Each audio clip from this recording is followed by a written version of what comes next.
Amphan ঝড়ের তাণ্ডবে শেষ হয়ে গিয়েছে রাজ্যের ৬টি জেলা। বিশেষ করে ২ পরগনা বিশেষভাবে ক্ষতিগ্রস্ত হয়েছে। তাই বসিরহাটের তারকা সাংসদ নুসরাত জাহান আমফান পরবর্তী পরিস্থিতি খতিয়ে দেখতে উত্তর ২৪ পরগনার বিভিন্ন এলাকা পরিদর্শনে আসেন। আমাদের প্রতিনিধি জুলফিকার মোল্লার দেওয়া বিস্তারিত প্রতিবেদনটি জানাবো বিজ্ঞাপনের পর। এসআর ইউনিকম এখানে সহজ কিস্তিতে নামি দামি কোম্পানির মোবাইল সুলভ মূল্যে পাওয়া যায় এবং বিভিন্ন কোম্পানির fridge, mixer machine, AC, LED TV, home theatre ও বিভিন্ন ইলেকট্রনিক দ্রব্য সুলভ মূল্যে বিক্রয় করা হয়। ঠিকানা চিনিপুকুর রোড, কাশীপুর, দক্ষিণ ২৪ পরগনা। বিস্তারিত জানতে কল করুন 9153200300 নম্বরে। আদর্শ মিষ্টান্ন ভান্ডার এখানে আধুনিক ডিজাইনের মিষ্টির অর্ডার অনুযায়ী সরবরাহ করা হয়। সোনপুর বাজার, কাশীপুর, দক্ষিণ ২৪ পরগনা। বিস্তারিত জানতে কল করুন 9735518261 নম্বরে। আমফান ঝড়ের তাণ্ডবে শেষ হয়ে গিয়েছে রাজ্যের ৬টি জেলা। বিশেষ করে ২ পরগনা বিশেষভাবে ক্ষতিগ্রস্ত হয়েছে। তাই বসিরহাটের তারকা সাংসদ নুসরাত জাহান আমফান পরবর্তী পরিস্থিতি খতিয়ে দেখতে উত্তর ২৪ পরগনা জেলার হাসনাবাদ, হিঙ্গলগঞ্জ, নাজাট ও সন্দেশখালীর বিভিন্ন এলাকা পরিদর্শন করেন। এদিন নুসরাত জাহান এলাকার মানুষের সমস্যার কথা শোনেন এবং তাদের পাশে দাঁড়ানোর আশ্বাস দেন। তবে নুসরাতকে পেয়ে খুশি এলাকার সাধারণ মানুষ, কারণ এর আগে অনেক প্রাকৃতিক বিপর্যয় হয়েছে, তখন কোনো বিধায়ক কিংবা আগের সাংসদের কোনো এলাকায় দেখা মেলেনি। তবে তারকা তকমা ছেড়ে সাধারণ সংসদ হিসেবেই সাধারণ মানুষের কাছে ছুটে এসেছেন নুসরাত জাহান।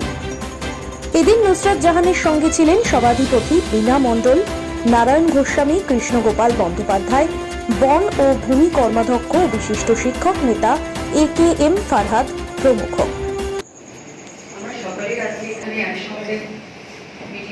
কারণ কিছু বিশেষ প্রবলেম আছে, সেই প্রবলেমের সলিউশন আছে।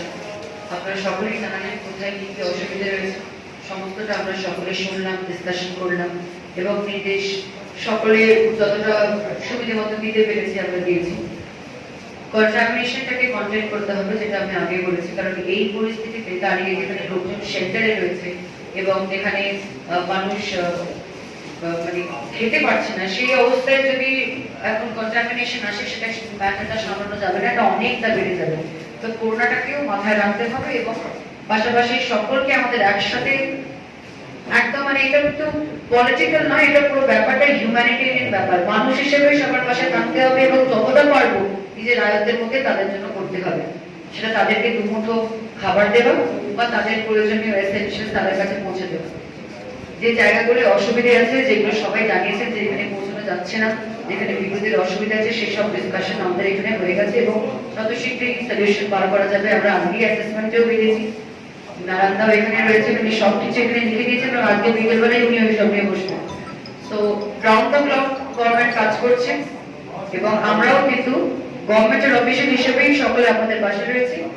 আপনারাও শুধু মানুষ হিসেবে, শুধু গভর্নমেন্ট অফিসার নয়, মানুষ হিসেবে মানুষের পাশে থাকতে হবে। এটাই এখন সবচেয়ে ইম্পর্টেন্ট জিনিস, যেটা আমাদের করতে হবে।